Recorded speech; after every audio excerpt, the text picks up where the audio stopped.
India TV YouTube channel को subscribe करें और बेल आइकन दबाएं। नमस्कार, आप देख रहे हैं इंडिया टीवी में हूं ज्योति मिश्रा। लाल आतंक का अंत आखिर कब होगा? छत्तीसगढ़ के बीजापुर में जो कुछ हुआ वो दिल दहला देने वाला है। नक्सली हमले में हमारे 22 जवान शहीद हुए, जिससे सरकार और सिस्टम पूरा देश हिल चुका है। इस वक्त की बड़ी खबर यह है कि केंद्रीय गृह मंत्री अमित शाह असम का दौरा बीच में ही छोड़कर दिल्ली लौट चुके हैं। वो आज शाम तक दिल्ली पहुंचेंगे और नक्सली हमले पर टॉप अधिकारियों के साथ बैठक करेंगे। अमित शाह ने देश के साथ साथ शहीदों के परिवार को भी भरोसा दिया है कि शहीद जवानों का बलिदान व्यर्थ नहीं जाएगा। नक्सलियों के खिलाफ जो लड़ाई चल रही है उसे अंजाम तक पहुंचाया जाएगा। जहां तक आंकड़े का सवाल है, मैं अभी कुछ कहना नहीं चाहता क्योंकि अभी सर्च ऑपरेशन चल रहा है, मगर दोनों ओर का नुकसान हुआ है। हमारे जवान शहीद हुए हैं। मैं उन सभी जवानों को श्रद्धांजलि भी देता हूं और उनके परिवारजनों को और देश को इतना विश्वास दिलाना चाहता हूं कि जवानों ने अपना खून जो देश के लिए बहाया है वो व्यर्थ नहीं जाएगा। हमारी लड़ाई और मजबूती के साथ और मक्कमता के साथ और तीव्रता के साथ इन नक्सलियों के खिलाफ चालू रहेगी और हम इसको परिणाम तक ले जाएंगे। बीजापुर नक्सली हमले पर बड़ा खुलासा हुआ है। एंटी नक्सल ऑपरेशन के डीजी ने खुलासा किया। डीजी नक्सल अशोक जुनेजा के मुताबिक नक्सलियों ने जवानों पर रॉकेट लॉन्चर और हैंड ग्रेनेड से अटैक किया था। करीब 4 घंटे तक सुरक्षा बलों और नक्सलियों के बीच मुठभेड़ चली, जिसमें हमारे 22 जवान शहीद हुए, 31 जवान घायल हैं, जबकि 1 जवान लापता है। अशोक जुनेजा ने यह भी दावा किया कि इस मुठभेड़ के बाद नक्सलियों को 3-4 ट्रैक्टर में अपने साथियों के शव को ले जाते देखा गया है। कल आफ्टरनून में करीब 11-11:30 बजे दोनों पार्टी नक्सली और सुरक्षा बलों में, जिसके अंदर सीआरपीएफ, कोबरा, एसटीएफ, डीआरजी और सीएफ के जवान थे, दोनों तरफ से 4 घंटे की मुठभेड़ जो चली, करीब 11:30 बजे से लेकर 3:30 बजे। सुरक्षा बलों की तरफ से हमारे कल 2 जवान शहीद जो हुए थे उनकी हमको मॉर्टर डिफेंस प्राप्त हो गए थे।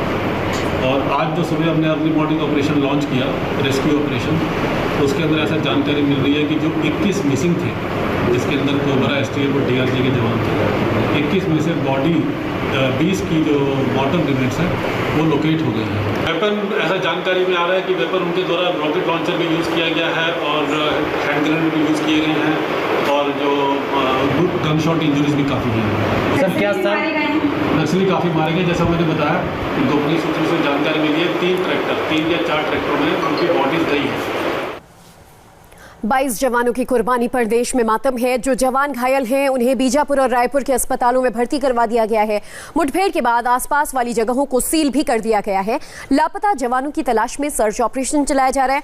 शहीद जवानों में कोबरा बटालियन, बस्तरिया बटालियन और डीआरजी टीम के जवान शामिल हैं। एनकाउंटर पर गृह मंत्री अमित शाह ने छत्तीसगढ़ के मुख्यमंत्री भूपेश बघेल से बात की, साथ ही कहा कि यह शहादत बेकार नहीं जाएगी। नक्सली अपने अस्तित्व के अंतिम दौर में हैं।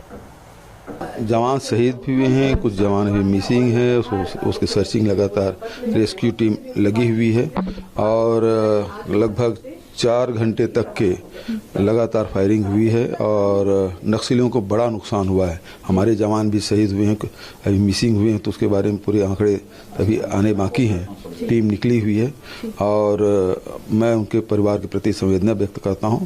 साथ ही इनकी जो शहादत है वो बेकार नहीं जाएगी और पूरी ताकत के साथ लड़ेंगे। जहाँ तक की बात नक्सलियों की है, वो अपने अस्तित्व की आखिरी लड़ाई लड़ रही है। जी, अमित शाह जी से भी, गृह मंत्री से भी आपकी बातचीत हुई है? क्या बातचीत हुई है सर?